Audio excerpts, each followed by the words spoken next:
नमो नमः। अहमस्मि डॉक्टर रामकुमार झा, अंशकालिक सहायक प्राचार्य ज्योतिषम, पूर्णिमा राम प्रताप संस्कृत महाविद्यालय, बैगिनी, दरभंगा। इदानीं मया फलकथने अष्टमेशस्य विशेषता प्रतिपाद्यते।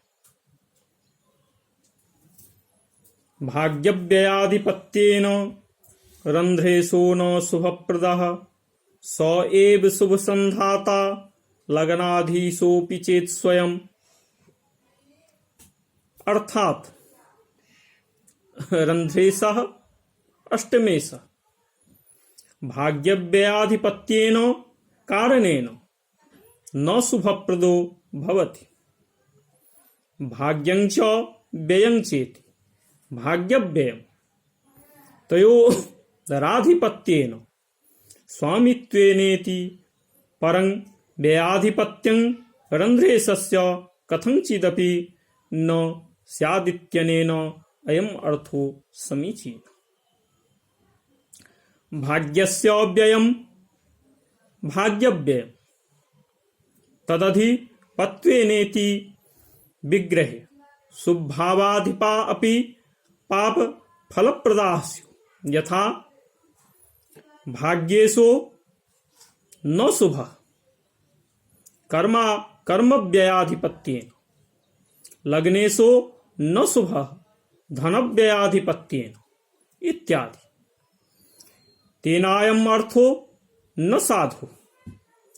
तेन रंध्रेशश्छिद्राधिपो ग्रहः भाग्यव्ययाधिपत्येन भाग्य नाशकर्तृत्वेन हेतुना यथा रंध्रेशश्छिद्रान्वेषी दुर्जनः भाग्यव्ययाधिपत्येन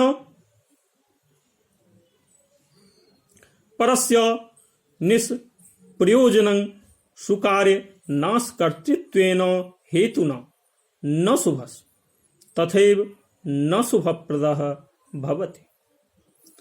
अथ च स एव रंध्रेशः अष्टमेशः शुभसंधाता शुभकर्ता स्यात् यदा स्वयं लग्नाधीशोऽपि चेत्तदा। अत्र लग्ने त्रिकोणे केन्द्रे च परिगणितं। त्रिकोणस्य शुभत्वं अस्पष्टं प्रतिपादितमेव। तेन लग्नाधीशोऽपि चेदित्यनेन यदि रंध्राधीशस्त्रिकोणाधीशोऽपि भवेत् तदा शुभकर्ता स्यात् इति। अथात्र हिंदी भाषायाम् अर्थः प्रतिपाद्यते।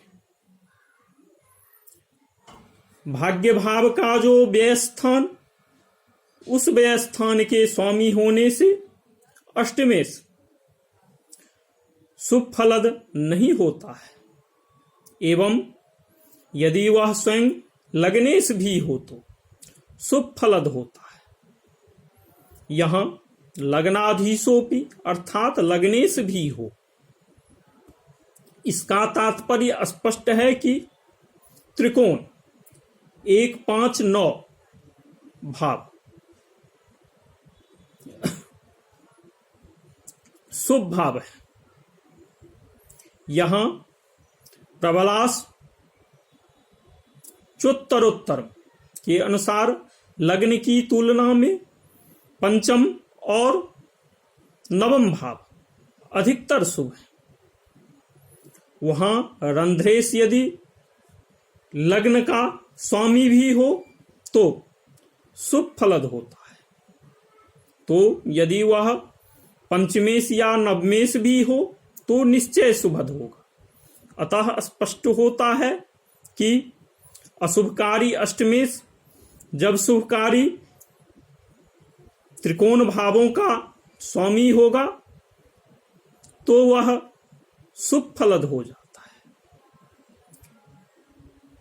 यहां यह भी सिद्ध होता है कि यदि अष्टमेश त्रिखडाएश भी हो तो वह और अशुभद हो जाएगा, लेकिन यदि वह अष्टमेश होने के साथ किसी अन्य स्थान का स्वामी नहीं है तो सामान्य अशुभ कारक होगा।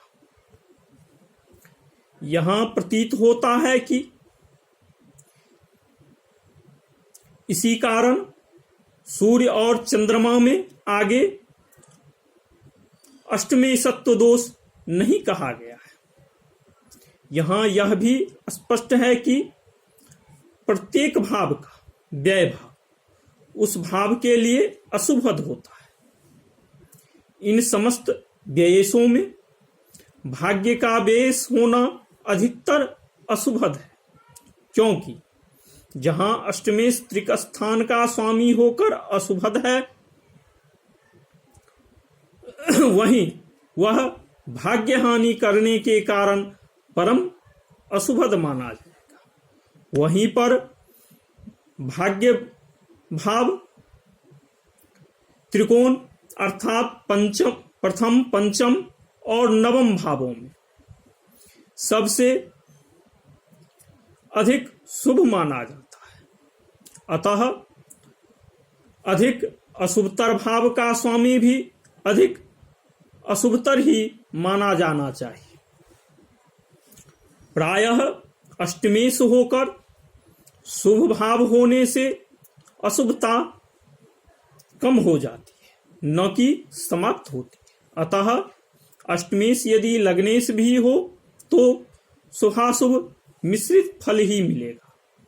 यहां यह भी स्पष्ट है कि अन्य स्थान या भावों के व्ययेश की तुलना में भाग्य भाव के व्ययेश में